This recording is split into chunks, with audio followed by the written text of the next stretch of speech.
October 3, 2025, nagawang makabawi ni Jean-Claude Saclag sa kanyang laban kontra kay Juan Trujillo ng Colombia matapos matalo kay Shahzada Ataeb sa nakaraang laban.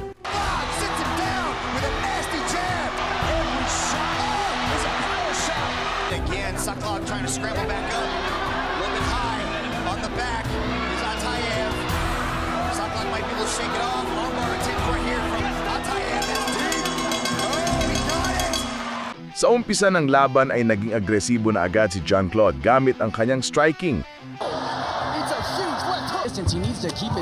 Sinubukan ng Colombian na gamitin ang kanyang grappling skill pero napigilan agad ito ng Pinoy. Nagkaroon ng breakup at nagpatuloy si Jean-Claude sa kanyang striking. Muling nag-clinch ang Colombian pero muling napigilan ito ni Jean-Claude. Nagpatuloy ang kanyang pagiging agresibo pero nakatanggap siya ng counter mula kay Trujillo pero hindi naman ito kalakasan. Muling tumama ng isang power shot si Jean-Claude. Kasunod nito'y umatake gamit ang isang spinning back kick na tumama siya tagiliran ni Trujillo.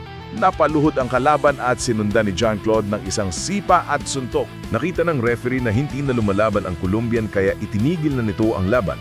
Bilang resulta ay panalo si Jean-Claude Saclag ng Team Lakay sa pamamagitan ng Round 1 Technical Knockout. Nakatanggap din siya ng performance bonus mula kay Chatri Sitiodong dahil napabilib ito sa ipinamalas ng Pinoy sa loob ng One Circle. Umakyat ang kanyang professional records sa 5 wins, 2 losses.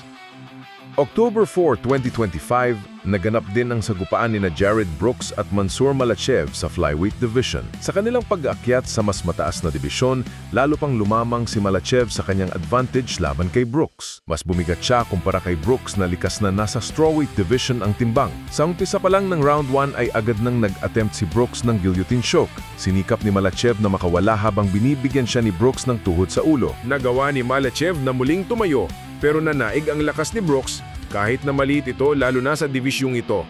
Buong round 1 ay kontrolado niya ang laban. Sa kasamaang palad, pagdating ng round 2 ay bumawi si Makhachev. Binuhat niya si Brooks at binalibag sa lona. Pagkatapos ay nakakita siya ng pagkakataon para mag-attempt ng submission. Sinikap ni Brooks na makawala pero masyadong mahigpit na ang pagkakahawak ni Makhachev sa kanyang leeg. Dahil sa kanyang pride na wag sumuko, ay saglit sang nakatulog mula sa submission, kaya naman idiniklara si Mansour Makhachev bilang panalo sa pamamagitan ng round 2 submission. And then it is the blood flow that is restricted there as well. Yeah, definitely. When you start switching sides, oh!